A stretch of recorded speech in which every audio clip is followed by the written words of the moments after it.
میرے کریم نبی نے فرمایا صحابہ قیامت کے دن جب اہل جنت اہل جہنم سے پوچھیں گے کہ آخر تمہیں کس چیز نے دوزخ میں ڈالا، تو ان کا پہلا جواب یہی ہوگا کہ ہم لوگ نماز نہیں پڑھا کرتے تھے، ہم لوگ اللہ کو سجدے نہیں کرا کرتے تھے۔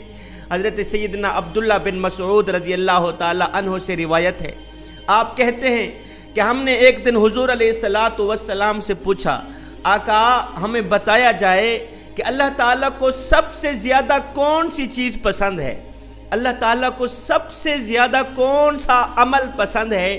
میرے کریم نبی نے فرمایا صحابی، اللہ تعالیٰ کو سب سے زیادہ جو عمل پسند ہے، محبوب ہے، وہ ہے مقررہ وقت پر نماز با جماعت ادا کرنا۔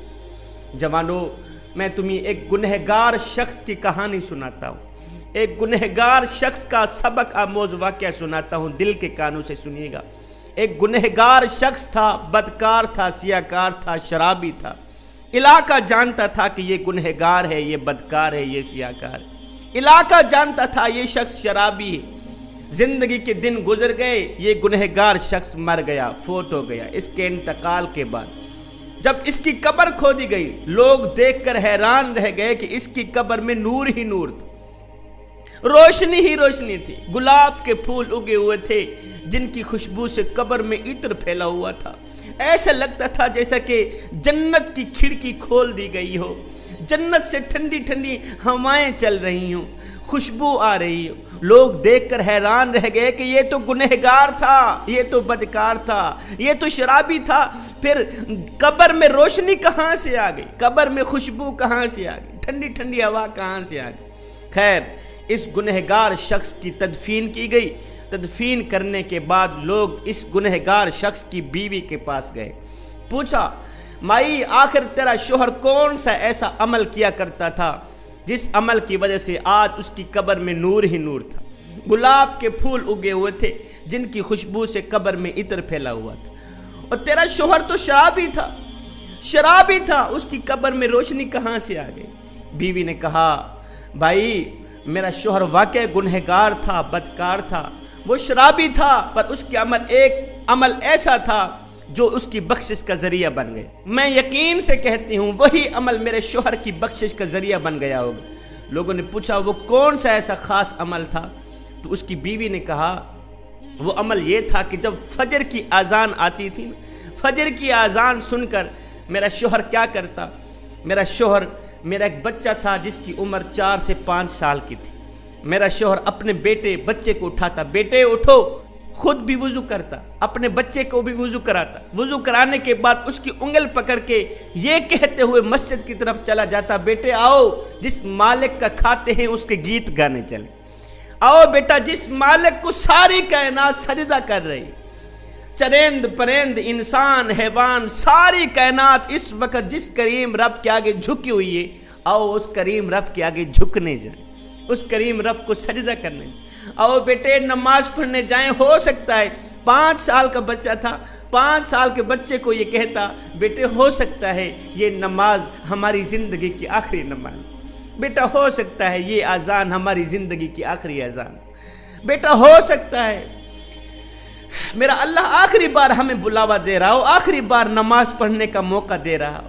جب نماز پڑھنے کے بعد گھر میں آتا، میرا شوہر ان پڑھ تھا، پڑھا لکھا نہیں تھا، گھر میں آتا قرآن مجید اٹھاتا، پہلے اس کی زیارت کرتا، پھر قرآن مجید کی سطروں کے اوپر ایسے انگل پھیرتا آتا، اس کو بسم اللہ تک پڑھنی نہیں آتی تھی، ایسے ہی انگل پھیرتا آتا، ساتھ میں کہتا کہ میں بدبخت ہوں، پڑھ تو نہیں سکا، چلو میرے پاس علم نہیں ہے، قرآن کی زیارت کرنے کے لیے اللہ نے مجھے آنکھیں تو دیں، قرآن کی زیارت تو کر سکتا ہوں، اللہ تعالیٰ اگر مجھے بخشنے پہ آئے تو یہی عمل میری بخشش کے لیے کافی۔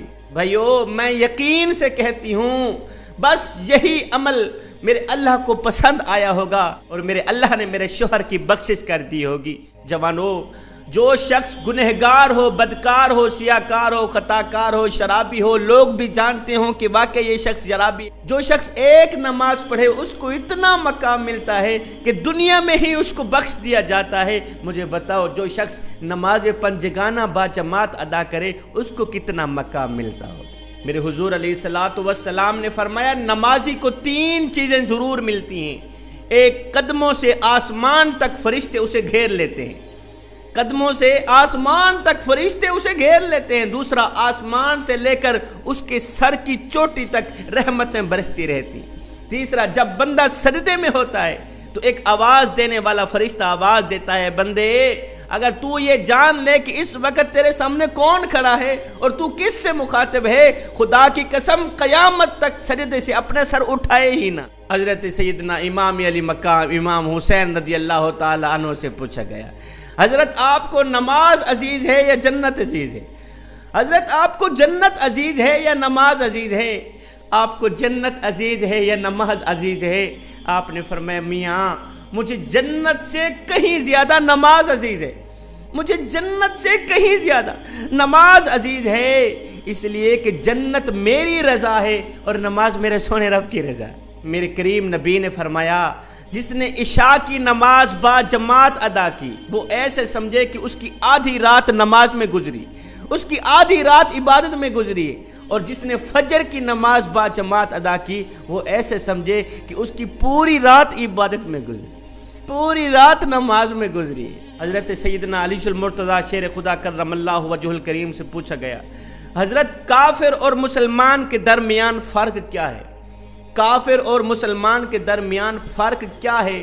حضرت علی نے فرمایا میاں کافر اور مسلمان کے درمیان فرق صرف نماز کا ہے، مسلمان نماز پڑھتا ہے اس لیے وہ مومن ہے، اس لیے وہ مسلمان ہے، کافر نماز نہیں پڑھتا اس لیے وہ کافر ہے۔ صحابہ کے دور میں یہ تھا کہ جو فجر کی نماز نہیں پڑھا کرتا تھا، جو عشاء کی نماز نہیں پڑھا کرتا تھا، صحابہ کہتے تھے یہ تو ہے ہی منافق۔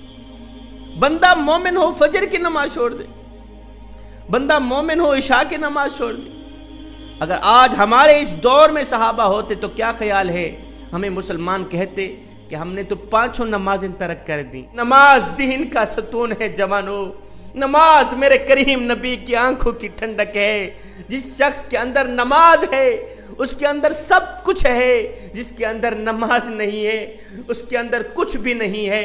میرے کریم نبی نے فرمایا جو شخص 5 وقت کی نماز با جماعت ادا کرتا ہے، اس جمعے سے لے کر اگلے جمعے تک درمیان کے جتنے بھی گناہ ہیں یہ 8 دنوں کی نماز ان تمام گناہوں کا کفارہ ہے۔ جوانو اگر تم بے حیائی سے بچنا چاہتے ہو، اگر تم برائی سے بچنا چاہتے ہو، اگر تم قتل و غارت سے بچنا چاہتے ہو، اگر تم گنڈا گردی سے بچنا چاہتے ہو، اگر تم شراب نوشی سے بچنا چاہتے ہو تو سنو میاں بے حیائی کا علاج صرف نماز ہے، برائی کا علاج صرف نماز ہے، قتل و غارت کا علاج صرف نماز ہے، شراب نوشی کا علاج صرف نماز ہے۔